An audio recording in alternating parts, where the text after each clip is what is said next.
Hi everyone, कैसे हो आप सभी लोग। आई होप आप लोग अच्छे होंगे। मैं हूं राहुल जयसवाल एंड स्वागत करता हूं आप सभी का एक बार फिर हमारे यूट्यूब चैनल JR ट्यूटोरियल्स में। फ्रेंड्स, फाइनली आज आपका इंतजार जो है वो खत्म होता है। जी हां दोस्तों, मैं बात कर रहा हूं 11th स्टैंडर्ड स्टूडेंट से। तो आप लोग जो मुझे कंटिन्यूअसली कमेंट कर रहे थे कि सर हमारे 11th स्टैंडर्ड का कंटेंट कभी आएगा कभी आएगा, तो आज आपके लिए फाइनली हमने लेकर आ गए हैं आपके लिए 11th स्टैंडर्ड के लिए फिजिक्स सब्जेक्ट का पहला चैप्टर जिसका नाम है यूनिट्स एंड मेजरमेंट। आज हम इस पर्टिकुलर चैप्टर का पहला लेक्चर पढ़ने वाले हैं, लेक्चर नंबर 1। तो दोस्तों ऐसा नहीं है कि इसके पहले हमने कभी आपके लिए 11th का वीडियोस नहीं बनाए। आप हमारे प्लेलिस्ट को आज अगर चेक करते हो दोस्तों, प्लीज मैं बोलूंगा एक बार अपनी तरफ से आप एक 10 सेकंड का टाइम ले लो, एक रिक्वेस्ट के तौर पे ले लो और जरूर से प्लेलिस्ट चेक करो। तो हमने बहुत सारे वीडियोस ऑलरेडी पहले से ही बना के रखे हुए हैं, फिजिक्स के लिए भी और यहां पे बायोलॉजी के लिए भी। दो सब्जेक्ट के हमने बहुत पहले ही स्टार्ट किया हुआ था। तो फिजिक्स के बहुत सारे लेक्चर्स एंड बायोलॉजी के बहुत सारे चैप्टर्स के लेक्चर वीडियोस आपको हमारे प्लेलिस्ट के अंदर हमने बनाया हुआ है प्लेलिस्ट, उसमें बहुत सारे चैप्टर्स के वीडियो लेक्चर बाय लेक्चर इसी प्रकार आपको देखने मिलेंगे, ठीक है। लेकिन कुछ चैप्टर जो है वो नहीं है और स्टार्टिंग के कुछ चैप्टर्स मिसिंग है, इसीलिए हम लोग क्या कर रहे हैं, उस सब चीज को वापस से दोबारा से बना रहे हैं। तो आप लोग की यहां पे थोड़ी सी सपोर्ट की जरूरत रहेगी। और अगर ये वीडियो कोई दूसरा स्टैंडर्ड का बच्चा देख रहा है, यानी कि अगर कोई छोटे स्टैंडर्ड का देख रहा है, फॉर एग्जांपल कोई 7th 8th 9th 10th में से अगर देख रहा है, तो मेरा आप लोग से ये भी रिक्वेस्ट है दोस्तों, प्लीज अपने 11th स्टैंडर्ड कि जो भी फ्रेंड्स रहेंगे, रिलेटिव्स रहेंगे, उनको ये वीडियो जरूर से शेयर करना, क्योंकि बहुत मेहनत करने वाले दोस्तों। आपको पता है 11 का सिलेबस जो है वो बहुत ही बड़ा है। 10th से अगर बात किया जाए तो लगभग 2 गुना होता है, 10th का सिलेबस से 2 गुना होता है। तो वो हम लोग ने जिम्मेदारी ले ली है कि आपको हम प्रोवाइड करने वाले हैं quality education of 11th standard, तो हम देके रहेंगे। तो अभी तो हमने साइंस की शुरुआत की है, यानी 11th स्टैंडर्ड में साइंस स्ट्रीम जो होता है उसकी शुरुआत की है। तो फिजिक्स का वीडियो, केमिस्ट्री, बायोलॉजी, मैथ्स, ये सबके वीडियोस आपको देखने मिलेंगे। उसी के बाद 12th के भी वीडियोस आपको देखने मिलेंगे। लेकिन इसके अलावा अगर आपके कोई फ्रेंड्स कॉमर्स में है तो उनको बता रहा हूं, अभी से आपको मैं अनाउंस कर रहा हूं कि कॉमर्स के वीडियोस भी आपको जल्द हमारे चैनल के ऊपर देखने मिलेंगे, ठीक है दोस्तों। तो चलिए, ये सब इंट्रोडक्शन चीजें जरूर से आप लोग समझ के लोगे ये सब चीजें, और उम्मीद करता हूं कि आप लोग जरूर से फॉलो करोगे। तो पहला लेक्चर है, बेहतरीन लेक्चर है, बात करेंगे चैप्टर की जिसका नाम है यूनिट्स एंड मेजरमेंट। तो ये चैप्टर में हम लोग को किसके बारे में पढ़ना है, यूनिट्स एंड मेजरमेंट क्या होता है। और आप लोग पहली बार पढ़ रहे हो, मुझे लगता है आप लोग फिजिक्स जो है पहली बार पढ़ रहे हो, तो आपको मैं थोड़ा सा इंट्रोडक्शन भी दूंगा। तो फिजिक्स एक ऐसा चीज है जिसमें हम लोग फिजिकल क्वांटिटीज के बारे में पढ़ते हैं। What do you mean by physical properties, physical quantities जो हम लोग देख सकते हैं, जैसे कि मास हो गया, वेलोसिटी हो गई, स्पीड हो गई, डिस्टेंस हो गया, डिस्प्लेसमेंट हो गया, ठीक है ना, पाउंड हो गया। ये तो पाउंड तो हमारा यूनिट नहीं है, दूसरे देश का यूनिट है, लेकिन फिर भी इस प्रकार के जो चीजें होती है ना, उसको हम लोग फिजिक्स बोलते हैं। और केमिस्ट्री आपको पता है, जो रिएक्शंस वाले पार्ट होते हैं वो केमिस्ट्री होता है। मैथ्स आपको पता ही है। बायोलॉजी मतलब ह्यूमन बॉडी, एनिमल्स और प्लांट से रिलेटेड जो चीज होता है बायोलॉजी होता है। तो आपने जो साइंस स्ट्रीम चूज किया है, आपने क्या कर लिया है, खुद को डिवाइड कर लिया है इन टर्म्स ऑफ बहुत सारे अलग अलग सब्जेक्ट्स। ओके तो उसमें से पहला सब्जेक्ट है फिजिक्स, यानी पी फॉर फिजिक्स। इसमें पहला चैप्टर यूनिट्स एंड मेजरमेंट पढ़ेंगे। तो सबसे पहला आज का जो हेडिंग डालने जा रहा हूं वो है दोस्तों यूनिट। क्या होता है यूनिट्स, ये चीज आपने बहुत पहले पढ़ा भी होगा। यूनिट्स, तो यूनिट्स इज नथिंग बट, कोई भी चीज को अगर मुझे मेजर करना है, कुछ मुझे मापना है, तो मुझे क्या चाहिए होता है दोस्तों, यूनिट चाहिए होता है। यानी कि इन शॉर्ट डेफिनेशन के हिसाब से बात करूं तो the reference standard use for the measurement of any physical quantities. क्या मैं बोल रहा हूं कि एक रेफरेंस स्टैंडर्ड होता है, यानी कि क्या होता है दोस्तों, the reference standard used to measure any physical quantity। देखो मैं फास्ट इसलिए लिख रहा हूं कि आपका टाइम वेस्ट ना हो लिखाई में, ठीक है ना। जो मैं लिख के दे रहा हूं उसका वेस्ट ना हो, क्योंकि ये सब चीज आपके बुक्स में भी अवेलेबल हो जाएगा, ठीक है ना। तो लेकिन ये जो चीज है मैं इसलिए लिखा रहा हूं कि आपको मैं हाईलाइट कर पाऊं कि जो रेफरेंस स्टैंडर्ड होता है, किसको, use to measure the any physical quantity. कोई भी फिजिकल क्वांटिटी को मेजर करने के लिए जो स्टैंडर्ड चीज बना के रखी हुई है साइंटिस्ट लोग ने, गवर्नमेंट की तरफ से, तो वो चीज को हम लोग क्या बोलते हैं दोस्तों, it is called as the unit. उसको क्या बोलते हैं हम लोग, यूनिट बोलते हैं। यानी कि एनी फिजिकल क्वांटिटी जो हम लोग मेजर कर सकते हैं और उसको एक्सप्रेस कर सकते हैं, तो वो किसके टर्म्स में मेजर करेंगे या फिर एक्सप्रेस करेंगे, यूनिट्स के टर्म में ही मेजर कर सकते हैं। एग्जांपल के तौर पे मैं समझाने की कोशिश करता हूं। देखो मैंने क्या बोला कि कोई भी फिजिकल क्वांटिटी को अगर मुझे एक्सप्रेस करना है, तो कुछ तो ऐसा चीज होगा जिसके थ्रू मैं एक्सप्रेस करूंगा। जैसे समझ लो एक फिजिकल क्वांटिटी है मास, यानी वजन। एक फिजिकल क्वांटिटी है वजन। वजन क्या है, मास क्या, एक फिजिकल क्वांटिटी है ना, यानी किसी चीज का एक वजन होगा। लेकिन अगर मुझे किसी चीज का वजन बताना है, तो उसके आगे मुझे एक्सप्रेस करने के लिए, यानी कि उसको व्यक्तित्व में लाने के लिए, एक्सप्रेस करने के लिए मुझे कुछ चीज यूज करना पड़ेगा। तो उसको मैंने क्या बोला कि वो चीज क्या रहेगा, उसका यूनिट रहेगा। तो मास के लिए हम यूनिट क्या यूज करते हैं, बेसिकली सबसे ज्यादा यूज होने वाला यूनिट क्या है, केजी है। यानी कि अगर मुझे किसी चीज का भी वजन बताना है, जैसे कि अगर मुझे आप लोग पूछेंगे कि सर आपका वजन कितना है, तो मैं बोलूंगा मेरा वजन जो है दोस्तों वो 65 केजी है। तो मैंने क्या यूज किया, यहां पे केजी यूज किया। सिर्फ 65 बोलता क्या कि सर आपका वजन कितना है, 65। तो आप लोग समझ पाते क्या? आप लोग इंडियन हो तो समझ जाओगे 65 मतलब 65 केजी ही होगा, क्योंकि केजी में ही मापते हैं, ठीक है ना। लेकिन अगर कुछ ऐसी चीज हो गई जैसे कि कुछ समझ लो गेहूं है, व्हीट, ठीक है ना, गेहूं खाते हो आप लोग, रोटी खाते हो गेहूं का, तो गेहूं है, चावल है। तो अगर कोई बोलेगा कि मेरे पास ना 50 गेहूं पड़ा है, अब वो कंफ्यूज हो जाएगा। अगर कोई बोलेगा कि मेरे पास 50 गेहूं पड़ा है, 50 गेहूं का मतलब क्या हो गया? 50 केजी है, 50 केजी है, या फिर 50 क्विंटल है, 50 टन है, 50 गोनी है, ठीक है ना। गोनी मतलब बैग, हिंदी वर्ड यूज किया मैंने, लेकिन बैग है। तो वो कंफ्यूज हो जाएगा बेचारा कि यार इसमें से कौन कौन सा चीज है। इसीलिए एक पर्टिकुलर रेफरेंस स्टैंडर्ड को बनाया जाता है, जो डेफिनेशन में है आपका, एक पर्टिकुलर रेफरेंस स्टैंडर्ड यूनिट बनाया जाता है कि अगर मैं ये चीज को एक्सप्रेस करूंगा तो इसका मतलब ये होगा। तो अगर मैं गेहूं की बात करूं तो मैं बोलूंगा या तो वो केजी होगा, या तो टन होगा, या तो ये होगा। समझ में आ रहा है? तो एक हर जगह हमें क्या करना पड़ता है, एक एक्सप्रेस करने के लिए, एक नाम लेने के लिए हम लोग यूनिट बताते हैं। तो कोई भी चीज ले लो, डिस्टेंस ले लो। अगर मैं बोलूंगा कि मैं जहां पे रहता हूं पालगढ़ डिस्ट्रिक्ट में, वहां से मुंबई कितना दूर है, मैं बोलूंगा चलो 20 किलोमीटर है, चलो मैं बोलूंगा 50 किलोमीटर, तो मैं किलोमीटर यूज कर रहा हूं। क्या यूज कर रहा हूं मैं? किलोमीटर। तो किलोमीटर क्या है? मेरा यूनिट है, ठीक है ना। मैं बोलूंगा कि मेरे पास इतना ग्राम सोना है, तो मैंने बोला इतना ग्राम सोना है। सोना मतलब क्या? गोल्ड। मेरे पास इतना ग्राम गोल्ड है, तो गोल्ड को मेजर करते हैं हम लोग ग्राम में। तो ग्राम क्या है? उसका यूनिट है। समझ में आ रहा है? तो ये जो चीजें होती है इसी को हम लोग क्या बोलते हैं? यूनिट्स बोलते हैं। अब यूनिट की प्रॉपर्टी पे थोड़ा सा डिस्कशन कर लेते हैं। क्लियर है? ये जो बेसिक लैंग्वेज में जो मैंने सिंपल तरीके से समझाने की कोशिश की है कि यूनिट क्या होता है, ये आपको उम्मीद करता हूं कि बहुत अच्छे से क्लियर हो गया होगा। और आज पहला लेक्चर है दोस्तों, ट्रस्ट मी, आप थोड़ा सा ध्यान लगा के देखोगे, ऐसा ऐसा कंसेप्चुअल नॉलेज आपका क्लियर करूंगा तो ट्रस्ट मी आपको मजा आ जाएगा। और ऑलरेडी बहुत सारे वीडियोस के चैप्टर्स के वीडियोस बने हुए हैं, वो भी आप चेक कर सकते हो, ठीक है। चलिए अब मैं बात करता हूं यूनिट्स के प्रॉपर्टी के बारे में, ठीक है। Properties of units. अब प्रॉपर्टीज की बात करें, बहुत सारी ऐसी प्रॉपर्टीज होती है यूनिट की। तो पहली प्रॉपर्टी अगर मैं बात करूं कि ये जो यूनिट्स जो होते हैं ये क्या होते हैं? इजीली अवेलेबल होते हैं। क्या होते हैं? Easily available. क्या होते हैं ये? इजीली अवेलेबल होते हैं। मतलब आपको कहीं ढूंढना जाना पड़ता है क्या? नहीं। इसका एक पर्टिकुलर कोई भी सिस्टम का एक reference standard unit already determine किया जाता है साइंटिस्ट के द्वारा। जो भी फिजिस्ट होते हैं, फिजिसिस्ट बोलते हैं ना, जो फिजिकल चीजें परफॉर्म करते हैं, फिजिक्स वाले साइंटिस्ट, तो उनकी तरफ से ऑलरेडी यूनिट डिसाइडेड होता है। तो ये बहुत ही इजीली अवेलेबल होता है। फिर दूसरा चीज होता है कि ये जो है कभी भी इजीली वेरिएबल हम लोग कर सकते हैं, यानी इजीली वेरिएबल भी होता है। इजीली हम लोग क्या बोल सकते हैं यहां पे, एक तरीके से इनवेरिएबल होता है।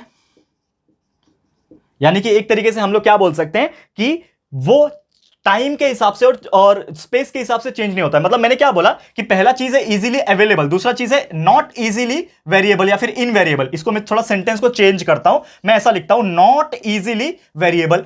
नॉट इजीली वेरिएबल का मतलब यह हुआ कि वो वेरिएबल नहीं होता है। वेरिएबल का मतलब क्या होता है? चेंज नहीं होता है। अब जैसे कि एग्जांपल के तौर पे बात करूं कि मेरे पास 10 किलो समझ लो राइस है, मेरे पास 10 किलो राइस है, तो केजी मेरा क्या है? यहां पे यूनिट है, ठीक है। कितना किलो है? 10 किलो है। 10 किलो राइस, मैं जहां पे रहता हूं समझ लो मुंबई में, यहां पे 10 किलो है। अगर मैं चले जाता हूं दिल्ली, तो ये बताओ मुझे कि 10 किलो राइस मुंबई में जितना था, दिल्ली में जाने के बाद चेंज हो जाएगा क्या? नहीं, वो भी उतना ही रहेगा। यानी कि अगर हम अपना स्पेस को चेंज करते, अपने जगह को चेंज करते, अपने टाइम को चेंज करते हैं, फिर भी हमारा जो यूनिट रहेगा वो सेम टू सेम रहेगा, वो चेंज नहीं होगा। तो ये हमारा प्रॉपर्टी है यूनिट का कि वो इजीली वेरिएबल नहीं होता है, ठीक है। तीसरा प्रॉपर्टी ये है, अगर हम बात करें इस यूनिट की, तो ये होता है इट इज यूनिवर्सली एक्सेप्टेड। यानी कि हर जगह आप जाओगे देश के अंदर हर जगह जाओगे तो इसको माना जाएगा। यूनिवर्सली एक्सेप्टेड है, ठीक है ना। ऐसा नहीं है ना कि हम किसी डिस्टेंस को किलोमीटर में नापते हैं तो दूसरे देश में आप जाओगे तो उसको अलग जगह से नापते होंगे। किलोमीटर में नापते हैं ना हम लोग। क्या बोलते हैं? ये यहां से लेके इतना दूर, ये 50 किलोमीटर है, यहां से उतना दूर 100 किलोमीटर है। बाहर देश में जाओगे, मेरे को पूछना है अरे ये वाला जगह से ये वाला जगह कितना दूर है, तो वो क्या अलग बोलेगा क्या? नहीं, वो भी बोलेगा यार 50 किलोमीटर होगा, 100 किलोमीटर होगा। तो वहां पर भी वही चलता है। यानी कि ये जो यूनिट्स होते हैं ना, फिजिकल यूनिट्स जो होते हैं, वो क्या होते हैं? Universally accepted. यानी यूनिवर्स में किधर पे भी चले जाओ, यानी वर्ल्ड में कौन से भी कंट्री चले जाओ, हर जगह होते हैं सेम। समझ में आ रहा है? एक्सेप्टेड होते हैं सेम, मतलब थोड़े बहुत वैरी करते हैं लेकिन एक्सेप्टेड हर जगह होते हैं। ये मैं बताने की कोशिश कर रहा हूं, ठीक है। ये चीज समझ में आ गया। एंड चौथा जो होता है, इट शुड बी रिप्रोड्यूसेबल। ठीक है ना। ये क्या होता है, रिप्रोड्यूसिबल भी होता है, यानी कि हम लोग जो यूनिट्स है उसको नए नए तरीके से रिप्रोड्यूस भी कर सकते हैं। ये सब चीज आगे आगे आएंगे आपको, जैसे ऐसे चैप्टर, आप तो पहली बार फिजिक्स पढ़ रहे हो, पहला चैप्टर पढ़ रहे हो, लेकिन धीरे धीरे आगे बढ़ेगा ना फिजिक्स, तो आपको ज्यादा मजा आने लगेगा, ट्रस्ट मी, ठीक है। थोड़ा थोड़ा सा पेशेंस रखोगे, ट्रस्ट में आपको फिजिक्स में मजा आने लगेगा, बहुत ही इंटरेस्टिंग सब्जेक्ट है, ठीक है। ओके, तो ये क्या होता है, इजीली रिप्रोड्यूसिबल होता है और पेरिशेबल भी होता है, नॉट पेरिशेबल होता है, यानी कि हम लोग आसानी से कुछ नया यूनिट होता है उसको हम लोग इजीली बना सकते हैं। क्लियर है, क्लियर है दोस्तों। एग्जांपल के तौर पे जूल है, डिवाइड बाय सेकंड कर दो, जूल पर सेकंड का मतलब होता है दोस्तों वाट, बन गया नया यूनिट, ठीक है ना। ये सब चीज आपको शायद समझ में आ रहा होगा कि नहीं पता नहीं, हाई लेवल का बता रहा हूं, लेकिन ये सब चीज आपने 9th या 10th में पढ़ा भी होगा। जूल पर सेकंड, एनर्जी का यूनिट जूल, ठीक है ना, जूल पर सेकंड, ये वैट पावर का यूनिट, समझ में आ रहा है दोस्तों। तो ये जो चीजें होती है जो मैं बता रहा हूं, तो यूनिट जो होता है उसको हम लोग रिप्रोड्यूस कर सकते हैं, नए नए तरीके से फॉर्म भी कर सकते हैं। क्लियर है, तो उम्मीद करता हूं कि ये चीज आपको समझ में आ गया होगा बहुत ही अच्छे से। अब हम लोग आते हैं अगले टॉपिक की तरफ, जिसका नाम है सिस्टम ऑफ यूनिट्स, यानी यूनिट्स जो होते हैं उसके कौन कौन से सिस्टम्स होते हैं, इसके ऊपर थोड़ा सा नजर डालेंगे। बहुत ही अच्छा टॉपिक है, थोड़ा सा ध्यान लगा के देख लेना, ओके, बहुत ही मजेदार। बने रहो हमारे साथ, हर चीज आपको आज इस वीडियो में बहुत सारे चीजें, आपको नई नई चीजें भी पता चलेगी, ठीक है। तो हेडिंग डालते हैं हमारा सिस्टम ऑफ यूनिट्स, ठीक है। अब यूनिट के जो सिस्टम होते हैं वो जनरली 3 कैटेगरी के होते हैं, तो वो 3 कैटेगरी कौन कौन से यहां पे हम मेंशन करेंगे। तो सबसे पहला जो कैटेगरी हम लोग बोलते हैं दोस्तों, वो होता है दोस्तों सीजीएस सिस्टम। दूसरा जो सिस्टम होता है दोस्तों वो होता है एमकेएस सिस्टम, इसको मैं एक्सप्लेन करूंगा, थोड़ा सा पेशेंस बना के रखो, लेकिन पहले लिख लेने दो मुझे। और तीसरा जो होता है वो होता है एफपीएस, ठीक है ना, एफपीएस सिस्टम। अब ये पहला है सीजीएस, तो सीजीएस का मतलब क्या है, नाम में ही छुपा हुआ है सीजीएस। तो सी का मतलब होता है दोस्तों सेंटीमीटर, जी का मतलब होता है ग्राम, और क्या गया, एस का मतलब होता है सेकंड, ठीक है ना, ग्राम और एस का मतलब होता है सेकंड, ठीक है। पूरा पूरा लिखने की जरूरत नहीं, अगेन शॉर्टकट यूज कर रहा हूं, सीएम मतलब सेंटीमीटर, जीएम मतलब ग्राम, समझ में आ रहा है। देखो शॉर्टकट पूरा पूरा लिखूंगा, टाइम वेस्ट होगा, ज्यादा से ज्यादा मैं चाहता हूं, मेरा जो इंटेंशन होता है, हमारे इस चैनल का इंटेंशन यही होता है कि आपको मैं कम समय में ज्यादा चीज दे सकूं, इससे आपका डेटा भी बचेगा, इससे आपका नुकसान भी कम होगा, टाइम भी ज्यादा वेस्ट नहीं होगा, और हम कम समय में आपको ज्यादा कंसेप्चुअल नॉलेज जो है वो प्रोवाइड कर पाएंगे। This is our main intention. Clear है दोस्तों, तो उम्मीद करता हूं कि ये चीज आप समझ के ले लोगे, ठीक है। ओके, तो यहां पे हम बात कर रहे हैं सीजीएस की। तो सिस्टम ऑफ यूनिट्स में 3 प्रकार के सिस्टम यूज किए जाते हैं पूरे वर्ल्ड के लेवल पे। एक होता है सीजीएस सिस्टम, जिसमें हम लोग डिस्टेंस के लिए यूज करते हैं सेंटीमीटर, देख रहे हो, सेंटीमीटर यूज करते हैं डिस्टेंस के लिए, मतलब यहां से वहां मुझे किसी चीज का मापना है, मैं बोलूंगा इतना सेंटीमीटर है, तो सेंटीमीटर यूज करते हैं। और उसके साथ यूज करेंगे जी, यानी जी मतलब ग्राम यूज करेंगे, यानी कोई भी चीज का वजन हम लोग ग्राम में मेजर करेंगे। और तीसरा चीज है यहां पे सेकंड, एस, तो एस मतलब टाइम, टाइम कितना यहां पे हम लोग को यूटिलाइज हो रहा है, तो उसको सेकंड से मापेंगे, तो इसको बोलते हैं सीजीएस सिस्टम। ये पहला यूनिट है। दूसरा जो यूनिट है एमकेएस, जो कि सबसे ज्यादा यूज होने वाला यहां पे यूनिट है, जिसका नाम है एमकेएस। एम का मतलब होता है मीटर, सभी जानते हैं, एम फॉर मीटर। दूसरा है के फॉर किलोग्राम यानी केजी, और तीसरा एस सेम ही रहता है हर जगह, टाइम के लिए सेकंड ही होता है, ठीक है ना। तो यहां पे हम लोग क्या यूज कर रहे हैं, मीटर यानी कोई भी चीज का मेजर करने के लिए डिस्टेंस को मीटर, किलो यानी वजन नापने के लिए किलोग्राम, एंड टाइम के लिए सेकंड। और तीसरा जो यूनिट है ये थोड़ा सा अलग है, और ये ज्यादातर बाहर के कंट्रीज में यूज होता है, जिसका नाम है दोस्तों फुट पाउंड सेकंड, यानी एफ का मतलब होता है फुट। आपको पता है ना, बहुत सारे ऐसी कंट्रीज है जो किसी शॉर्ट डिस्टेंस का मेजर अगर करना है तो वो किलोमीटर या फिर मीटर नहीं बोलेंगे, ठीक है ना, सेंटीमीटर मीटर नहीं बोलेंगे, वो क्या बोलेंगे, वो क्या बोलेंगे दोस्तों, फुट, यानी एफ फॉर फुट बोलेंगे। यानी कि इधर से ये इतना फुट है, हम लोग बोलते हैं ना फीट, बोलते हैं ना, ये 4 फुट का है, ये 5 फुट का है, 5 फीट का है, हमारी मेरी हाइट कितनी है, 5 फुट चेंज, मैं बोलता हूं ना मेरी हाइट कितनी है, 5 फुट चेंज, तो वहां पे एफ फॉर फुट ये सबसे ज्यादा यूज किया जाता है। पी फॉर पाउंड, यानी कि अगर किसी चीज का वजन नापना है तो पाउंड बोला जाता है। आपने WWE जरूर देखा होगा, उन्होंने बोलते हैं ना वो लोग 225 पाउंड, ऐसा बोलते हैं ना वो लोग, तो वो क्या बोलते हैं, पाउंड बोलते हैं, यानी उस इंसान का जो वजन बता रहे हैं वो लोग, वो किलो में नहीं बता रहे, हम किलो में बोलते हैं, मेरा वजन 65 kg है, लेकिन अगर मैं बाहर देश जाऊंगा तो मल्टीप्लाई बाय 2 पॉइंट समथिंग होता है, वजन कर दो उतना पाउंड हो जाएगा मेरा, ठीक है। तो मैं क्या बोलूंगा 100 एंड समथिंग पाउंड, ऐसा मेरा वजन हो जाएगा, ठीक है ना। मजाक अलग चीज है, लेकिन ये समझ में आ रहा होगा आप लोग की फुट, पाउंड और एस मतलब होता है सेकंड अगेन, यानी कि सेकंड हर जगह होता है, टाइम को मापने के लिए सेकंड का ही इस्तेमाल किया जाता है, यानी यूनिट उसका वही होता है। क्लियर है, समझ में आ गया दोस्तों। तो ये सबसे पहला चीज था जो हमने आज डिस्कस कर लिया, that is system of units. Okay, अब हम बात करेंगे थोड़ा सा फिजिकल क्वांटिटीज के बारे में। तो मैंने आपको एक चीज ऑलरेडी बताया दोस्तों कि फिजिकल क्वांटिटीज का मतलब क्या होता है। अगर मैं यहां पर थोड़ा सा एक और हेडिंग डालने की कोशिश करूं,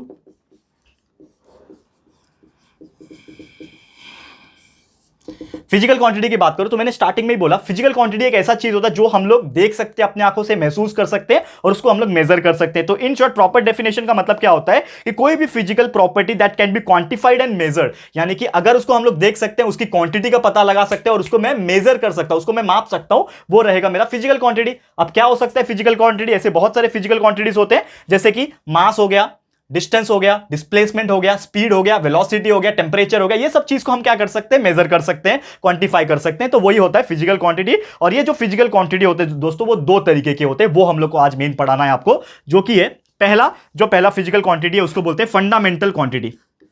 फंडामेंटल क्वांटिटी, पहला जो टाइप का फिजिकल क्वांटिटी उसको बोलते हैं फंडामेंटल क्वांटिटी। और दूसरा जो टाइप है दोस्तों फिजिकल क्वांटिटी, मैं बात कर रहा हूं फिजिकल क्वांटिटीज का, ठीक है ना। पहला फिजिकल क्वांटिटी है फंडामेंटल क्वांटिटी, ठीक है। और दूसरा जो है वो होता है डिराइव, हमने खुद से उसको डिराइव किया हुआ है, प्रोड्यूस किया हुआ है, तो इसके लिए उसका नाम रखा गया है डिराइव्ड क्वांटिटी।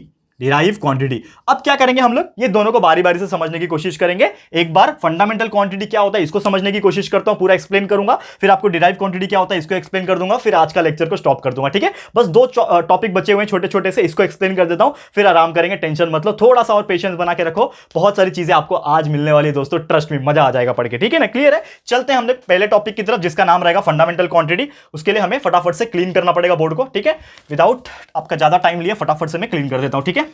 ओके, बस बने रहो हमारे साथ, हर एक चीज आपको यहां पे कंटिन्यूअसली मिलती रहेगी। और उम्मीद कर रहा हूं दोस्तों आपका आज पहली बार आप लोग फिजिक्स पढ़ रहे हैं, अगर आप लोग पहली बार पढ़ रहे हैं 10th स्टैंडर्ड के बाद, आई नो मुझे पता है थोड़ा सा हम लेट हो गए स्टार्ट करने में, लेकिन कोई बात नहीं दोस्तों, जब भी आए लेकिन जोरों से आए, दुरुस्त आए, एकदम टेंशन मत लेना, हर चीज आपको टाइम से, और रेगुलर लेक्चर्स मिलेंगे, हर दिन आपको कुछ ना कुछ लेक्चर्स मिलेंगे, तो आपको मिलता रहेगा। तो पहला जो है दोस्तों फंडामेंटल क्वांटिटी क्या होता है, इसको हम लोग स्टडी करेंगे, ठीक है। फंडामेंटल क्वांटिटी हेडिंग डाल दिया मैंने, अब इसको हम लोग स्टडी करते हैं फंडामेंटल क्वांटिटी क्या होता है। तो फंडामेंटल क्वांटिटी का पहले डेफिनेशन की अगर मैं बात करूं, बहुत ही सिंपल सा डेफिनेशन है कि जब physical quantity which do not depend on any other physical quantity, ठीक है। मैं क्या बोल रहा हूं कि ऐसे कुछ क्वांटिटी है जो किसी और फिजिकल क्वांटिटीज के ऊपर डिपेंड नहीं रहते, यानी कि अगर मैं एक इंसान हूं, मुझे और किसी इंसान की जरूरत ही नहीं है समझ में आ रहा है? यानी मैं एक इंसान हूं, मुझे किसी और इंसान की जरूरत नहीं है, तो ऐसा चीज को मैं क्या बोलूंगा? Physical quantity. लेकिन कौन सा फिजिकल क्वांटिटी? Fundamental quantity. यानी कि ऐसा फंडामेंटल क्वांटिटी होता है, ये एक ऐसा टाइप का फिजिकल क्वांटिटी है, इसको किसी और की साथी की जरूरत नहीं है, ये अकेला ही खुश है, ये अकेला मैनेज कर लेता है। तो ये ऐसे टाइप के फंडामेंटल क्वांटिटी का मतलब ये होता है कि ऐसे टाइप की फिजिकल क्वांटिटी है जिसको और किसी फिजिकल क्वांटिटीज की साथ में जरूरत नहीं पड़ती है, अकेले ही रहते हैं, तो इसको हम लोग बोलते हैं फंडामेंटल क्वांटिटी। एग्जाम्पल क्या है? डेफिनेशन में लिखा नहीं रहा हूं, मैंने बोल दिया, अगर आप लोग नोट डाउन करना चाहोगे तो लिख सकते हो। क्या लिख सकते हो डेफिनेशन? यहां पे मैं रिपीट कर रहा हूं, देखो क्या लिख सकते हो कि the fundamental quantities which do not depend on any other physical quantities is called as fundamental quantity. ये डेफिनेशन हो गया, अगर आप लिखना चाहोगे तो लिख सकते हो। डायरेक्ट एग्जांपल पे आता हूं बिना किसी टाइम वेस्ट किए। तो एग्जांपल क्या है? अरे यार ऐसे कौन से फिजिकल क्वांटिटी है जो किसी और के ऊपर डिपेंड नहीं करते? बहुत सारे हैं, देखो यहां पे मास को किसी और की जरूरत है क्या? नहीं, अकेला रहेगा तो भी उसका वजन निकलता है। यानी कि एक मार्कर है, ये अकेला रहेगा, ये मार्कर अकेला रहेगा तो भी इसका वजन निकलता है। मैं राहुल जायसवाल खड़ा हूं आपके सामने, मैं अकेला रहेगा तो भी मेरा वजन निकलेगा, बराबर है। तो ऐसी चीजें जिसका हम लोग अकेले कुछ जो फिजिकल क्वांटिटी है वो निकाल सकते हैं, यूनिट्स के थ्रू निकाल सकते हैं, वो होता है हमारा फंडामेंटल क्वांटिटी। एग्जांपल मास, वजन हम लोग किसी एक का भी निकाल सकते हैं, तो वजन हो गया। फिर उसके बाद लेंथ हो गया, किसी भी चीज का लंबाई मापना है, लेंथ मापना है, तो मैं अकेले के दम पे निकाल सकता ना कि नहीं कोई और रहेगा साथ में तो ही निकलेगा, ऐसा तो नहीं है ना। तो लेंथ का अकेला भी निकल सकता है। फिर अगर मैं बात करूं लेंथ के अलावा टाइम अकेला भी रहेगा तो भी चल जाएगा, इसकी और किसी की आवश्यकता साथ में इसको नहीं है वो चीज को निकालने के लिए, तो इसको बोलते हैं हम लोग फंडामेंटल क्वांटिटी। समझ में आ गया? क्लियर है दोस्तों? अब फंडामेंटल क्वांटिटी आपने पढ़ा है तो एक और चीज इसके साथ में आ जाएगा जो कि होगा इसका भाई, यानी कि फंडामेंटल यूनिट।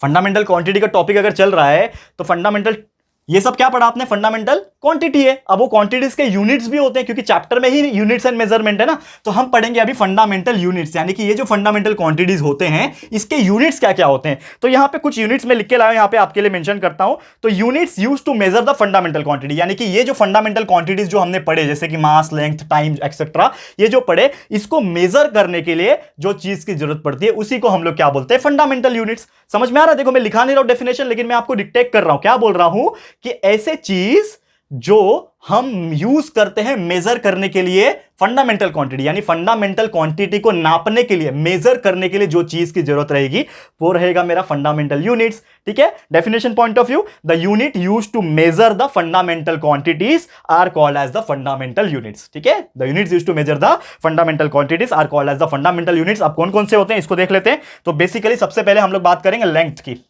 ठीक है, तो लेंथ मेरा फंडामेंटल क्वांटिटी है और इसका यूनिट जो होता है, इसका यूनिट क्या होता है दोस्तों, मीटर। एसआई यूनिट की मैं बात कर रहा हूं। ठीक है ना, इसका यूनिट क्या होता है, एसआई यूनिट, आपको पता ही है, ये आपने 9th में पढ़ा होगा, 9th और 10th में। एसआई यूनिट क्या होता है, इंटरनेशनल स्टैंडर्ड। ठीक है, तो एसआई यूनिट ही माना जाता है। हम लोग जब न्यूमेरिकल सॉल्व करेंगे आगे जाके, या फिर जब भी आप कुछ पढ़ोगे इंडियन सिस्टम के हिसाब से, एजुकेशन के हिसाब से, सिलेबस के हिसाब से, तो हमेशा आपको एक चीज याद रखना है, एसआई यूनिट ही सबसे मेन होता है। ठीक है, तो एसआई यूनिट लेंथ का होता है मीटर, सिंबल होता है एम। नेक्स्ट अगर बात करें मास, कोई भी चीज का मास मुझे नापना है तो हम लोग हमेशा मापते हैं उसको किलोग्राम में। किलोग्राम, उसका यूनिट क्या होता है, केजी। समझ में आ रहा है, बहुत इजी है ना। यूनिट किसी भी चीज का, किसी भी फंडामेंटल क्वांटिटी का कैसे मेजर करना है, वो इसका यूनिट हो गया। समझ में आ रहा है। तो लेंथ को मेजर करने के लिए मीटर यूज करते हैं, मास को मेजर करने के लिए केजी यूज करते हैं। फिर और अगर हम बात करें टाइम को मेजर करने के लिए, सबको पता है दोस्तों, मैं कितने बार आपको बोल चुका हूं, यहां पे सेकंड यूज करते हैं, एस। ठीक है ना। फोर्थ अगर मैं बात करूं, उसके बाद है टेम्परेचर।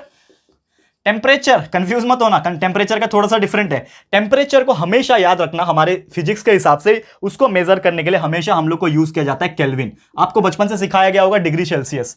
ठीक है ना, डिग्री सेल्सियस वो नहीं यूज करते हैं, डिग्री सेल्सियस हम लोग अलग रखते हैं, लेकिन केल्विन अकॉर्डिंग टू फिजिक्स अगर बात करें, हम हमेशा केल्विन यूज करते हैं। केमिस्ट्री में भी केल्विन यूज किया जाता है ज्यादातर। तो केल्विन का जो यूनिट होता है वो होता है के, यानी केल्विन बोलने के लिए, लेकिन लिखने के लिए सिंबल जो होता है वो के होता है। समझ में आ गया। और भी ऐसे बहुत सारे हैं। अगर हम बात करें इलेक्ट्रिक करंट, आपको पता है दोस्तों, इलेक्ट्रिक करंट आपने पढ़ा है 9th में, करंट इलेक्ट्रिसिटी एक चैप्टर था। तो इलेक्ट्रिक करंट का जो यूनिट होता है दोस्तों वो होता है कैंडिला। ठीक है ना, इलेक्ट्रिक करंट का यूनिट होता है कैंडिला, और इसको हम लोग लिखते हैं ए से। ठीक है ना, क्या होते हैं, ए से लिखते हैं। ठीक है ना, ये चीज आपको ध्यान में रखना है। सॉरी, माफ करना, यहां पे माफ करना मुझे, so sorry about that. Electric current है यार, करंट का यूनिट सबको पता है यार, एम्पियर होता है। मैं खुद कंफ्यूज हो गया यहां पे। ठीक है ना, मैंने किसी और का देख लिया गलती से। ठीक है ना, ये तो मुझे पता है, एम्पियर होता है ना यार, हम लोग ने बचपन से पढ़ा है, इलेक्ट्रिक करंट का यूनिट एम्पियर। तो ये सब चीज होता है। और इसके अलावा अगर आप बात करेंगे तो बहुत सारी ऐसी चीजें हैं, अमाउंट ऑफ सब्सटेंस का मोल होता है, उसको एम से डिनोट करते हैं। तो ये सब चीज ज्यादा इंपॉर्टेंट नहीं है, इंपॉर्टेंट जो मैंने लिखा है वो है, तो इसको आप लोग नोट डाउन कर सकते हो या फिर इसको स्क्रीनशॉट ले सकते हो। मैं थोड़ा बाजू में हो जाता हूं। क्लियर है, समझ में आ रहा है दोस्तों। तो ये था हमारा फंडामेंटल क्वांटिटी, पहला चीज जो हमने पढ़ा। फिजिकल क्वांटिटी में दो चीज पढ़ा था, फंडामेंटल क्वांटिटी, डिराइव क्वांटिटी। तो फंडामेंटल क्वांटिटी क्या होता है बता दिया, उसके यूनिट्स क्या होते हैं, फंडामेंटल यूनिट्स, वो भी मैंने बता दिया। तो उम्मीद करता हूं ये टॉपिक आपको बहुत अच्छे से क्लियर हो गया होगा। अब चलते हैं आखिरी टॉपिक की तरफ, यानी इसका अगला टॉपिक, फंडामेंटल क्वांटिटी का अगला टॉपिक कौन सा है, सेकंड कौन है, डिराइव क्वांटिटी। तो डिराइव क्वांटिटी क्या होता है, फिर डिराइव यूनिट्स क्या होता है, वो हम आपको एक्सप्लेन कर देंगे। और ये पूरा का पूरा जो चैप्टर है उसको यहां पे क्या कर देंगे दोस्तों, खत्म कर देंगे। ठीक है, थोड़ा सा ध्यान से देख लो।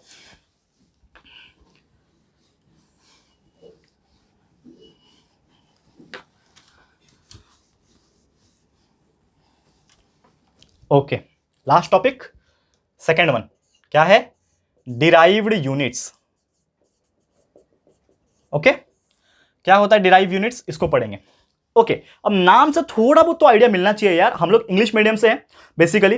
तो डिराइव का मतलब होता है किसी चीज को बनाना, डिराइव करना। जैसे हम डेरिवेशन पढ़ते थे 9th 10th में। ठीक है ना, आगे भी 11th में भी पढ़ोगे बहुत सारे डेरिवेशन, टेंशन मत लो। ठीक है ना, तो डिराइव करना यानी कि किसी चीज को बनाना। तो यहां पे इसका मतलब होता है डिराइव यूनिट। तो basically definition point of view अगर मैं बात करूं कि ऐसा physical quantities which depend upon any other physical quantities. Fundamental में क्या पढ़ा था कि ऐसे फिजिकल क्वांटिटी जो किसी और फिजिकल क्वांटिटी के ऊपर डिपेंड नहीं करते हैं, किसी और के ऊपर डिपेंड नहीं करेंगे, तो वो कहलाते हैं फंडामेंटल क्वांटिटी। लेकिन ये डिराइव वाले क्या करेंगे, हमको किसी एक और के ऊपर डिपेंड रहना है भाई, हमसे अकेले नहीं हो पाएगा, हमको किसी और के ऊपर डिपेंड रहना है। तो ये क्या है, ऐसे फिजिकल क्वांटिटीज है जो किसी और के ऊपर क्या करते हैं, डिपेंड करते हैं। तो इसको बोलते हैं फंडामेंटल, माफ कीजिएगा, इसको बोलते हैं हम लोग डिराइव क्वांटिटी। तो डेफिनेशन क्या बोलेंगे, लिख लो, रिपीट कर रहा हूं, क्या बोल रहा हूं कि जब physical quantities which depend upon any other physical quantities is known as derive units. ठीक है, क्लियर है। एग्जांपल के तौर पे क्या हो सकता है डिराइव यूनिट्स का एग्जांपल, जैसे कि आपको पता है फोर्स, मैं बताऊंगा, टेंशन मत लो कि ये डिराइव कैसे है। मास जो था, लेंथ जो था, वो डिराइव क्यों नहीं था, क्योंकि अकेला था, उसका यूनिट हम लोग निकाल सकते हैं। ठीक है ना, उसका हम लोग अकेले कर सकते हैं। लेकिन ये फोर्स में ऐसा क्या है, किसके ऊपर डिपेंडेंट है, फोर्स किसके ऊपर डिपेंडेंट है, मैं आपको बताऊंगा। लेकिन पहले मैं एग्जांपल लिख लेता हूं। फोर्स हो गया, वर्क हो गया, एनर्जी हो गया, ये सब क्या है, एग्जांपल है। ये सब क्या है, एग्जांपल है डिराइव यूनिट्स के। अब आप बोलोगे सर ये फोर्स जो है ये डिराइव यूनिट कैसे हुआ, क्योंकि डिराइव यूनिट का डेफिनेशन बोलता है कि इसको किसी और के ऊपर डिपेंड होना पड़ेगा तब ये बनेगा डिराइव क्वांटिटी। तो ये फोर्स किसके ऊपर डिपेंड है, आपको फॉर्मूला पता है क्या फोर्स का? Force is nothing but mass into acceleration. दो चीज आ गया, तो एक है मास, एक है ससुरा एक्सेलरेशन। ठीक है, तो यहां में यानी कि यहां पे मास भी है और एक्सेलरेशन भी है, यानी कि किसी एक को दूसरे के ऊपर डिपेंड होना पड़ रहा है। दो चीज आ रहे हैं ना, तो ऑब्वियसली वो डिपेंड होना पड़ रहा है, इसीलिए ये क्या है, डिराइव क्वांटिटी है। ठीक है ना। वर्क की बात कर लो, ठीक है ना, that is force per unit displacement. ठीक है ना, ठीक है, वर्क इज इक्वल टू, ठीक है। फिर एनर्जी हो गया, काइनेटिक एनर्जी की बात कर लो, पोटेंशियल एनर्जी की बात करो, उसके पूरे फॉर्मूले में कहीं ना कहीं दो चीज है, तीन चीज है। तो इसका मतलब सीधा सीधा क्लियर हो गया दोस्तों, यहां पे क्या हो गया, क्लियर एक चीज क्या हो गया कि यहां पे ये जितने भी यूनिट्स रहेंगे, यानी कि सॉरी डिराइव क्वांटिटी है, माफ करना मैंने यूनिट्स लिखा हुआ है हेडिंग में, डिराइव क्वांटिटी। ये जो क्वांटिटीज जो है, डिराइव जो क्वांटिटी है ये किसी न किसी पे डिपेंडेंट है, इसीलिए इनका नाम क्या है, डिराइव क्वांटिटी रखा हुआ है। क्लियर है, समझ में आ गया दोस्तों ये चीज। अब आते हैं हम लोग इसके यूनिट्स के ऊपर, यानी कि डिराइव यूनिट्स के ऊपर। तो डिराइव क्वांटिटी आपको समझ में आ गया कि ये क्वांटिटी किसी और के ऊपर डिपेंडेंट होते हैं, इसीलिए इसको डिराइव क्वांटिटी कहते हैं। डिराइव यूनिट्स क्या होगा, ये सब चीज के यूनिट्स, यानी कि the units used to measure this particular quantity, derive quantity, उसको हम लोग बोलेंगे डिराइव यूनिट्स। ठीक है ना, बहुत सिंपल है। The unit used to measure the derive quantities are called as derive units. ये उसका डेफिनेशन हो गया। एग्जांपल के तौर पे दो तीन बता देता हूं आपको, जैसे कि फोर्स हो गया। फोर्स क्या है, डिराइव क्वांटिटी है। इसका जो एसआई यूनिट होता है वो होता है न्यूटन, सभी को पता होना चाहिए, न्यूटन होता है, इसको लिखते हैं हम लोग एन से हैं। फिर फोर्स के बाद अगर मैं बात करूं एनर्जी, एनर्जी हो गया, एनर्जी का यूनिट होता है जूल, इसको हम लोग लिखते हैं जे से। ठीक है, इसके अलावा अगर मैं बात करूं वर्क, तो वर्क का ऐसा यूनिट जो होता है दोस्तों वो होता है अगेन जूल। ठीक है, एनर्जी और वर्क का यूनिट जो होता है वो सेम होता है। ठीक है, जूल हो गया। एक और यहां पे बता देता हूं प्रेशर, ये बहुत ही अच्छा चीज है, प्रेशर अच्छा हुआ दिख गया यहां पे, प्रेशर। तो प्रेशर भी एक डिराइव क्वांटिटी है। क्यों? क्योंकि प्रेशर का फॉर्मूला जो होता है दोस्तों वो बहुत ही मतलब यानी कि दो क्वांटिटी के ऊपर डिपेंड करता है। ठीक है, तो इसका यूनिट हो जाएगा दोस्तों पास्कल। क्या हो जाएगा? पास्कल। और उसको लिखते हैं हम लोग है न्यूटन पर मीटर स्क्वायर, क्योंकि प्रेशर का जो फॉर्मूला होता है दोस्तों वो होता है फोर्स पर यूनिट एरिया। ये होता है फॉर्मूला प्रेशर का, जो मैंने बोला ना, प्रेशर का फॉर्मूला जो होता है फोर्स पर यूनिट एरिया होता है, यानी कि यहां पे एक फोर्स भी है और एरिया भी है, दो फिजिकल क्वांटिटी, यानी एक को दूसरे के ऊपर डिपेंड होना पड़ेगा, इसीलिए प्रेशर जो है वो क्या है, एक डिराइव क्वांटिटी है। समझ में आया? तो ये कुछ मैंने लिखा है। इसके अलावा बहुत सारे यूनिट्स है, एरिया है, स्क्वायर मीटर होता है, पावर है, वाट होता है, डेंसिटी होता है, सो मेनी है, आपको अपने बुक में मिल जाएगा। लेकिन जो इंपॉर्टेंट था और जो थोड़े थे वो मैंने बता दिया, तीन चार याद रखोगे बस हो जाएगा, यही सब चीज एग्जाम में पूछेगा। क्लियर है? तो उम्मीद करता हूं कि आपको ये चीज समझ में आ गया होगा दोस्तों। तो बस आज का जो लेक्चर था दोस्तों मैं यहीं पे स्टॉप करना चाहूंगा, क्योंकि बहुत सारी चीज ऑलरेडी हमने पढ़ा दिया आपको, एंड बहुत ही इंपॉर्टेंट चीज आज मैंने डिस्कस करा दिया। और पहला ही लेक्चर था, बहुत ज्यादा बड़ा बना दूंगा तो आप लोग भी बोर हो जाओगे, तो पहला लेक्चर था, इनफ था, बहुत सारी ऐसी अच्छी चीजें जो है मैंने आपको बता दी। तो उम्मीद करता हूं कि आप लोग को ये चीज बहुत ही अच्छे से क्लियर, अच्छे से समझ में आ गया होगा। तो बस आज के लिए इतना ही। आपके लिए जल्द लेकर आ जाऊंगा लेक्चर नंबर 2, जिसमें हम लोग आगे का जो पार्ट रहेगा सप्लीमेंट्री यूनिट्स क्या होता है और बहुत सारी ऐसी चीजें जो आपको बताना है, डायमेंशंस वगैरह भी है, वो सब चीज डिस्कस करेंगे हमारे अगले लेक्चर यानी लेक्चर नंबर 2 में। तो बस आज के लिए इतना ही। ये वीडियो हमारा पहला लेक्चर वीडियो फिजिक्स का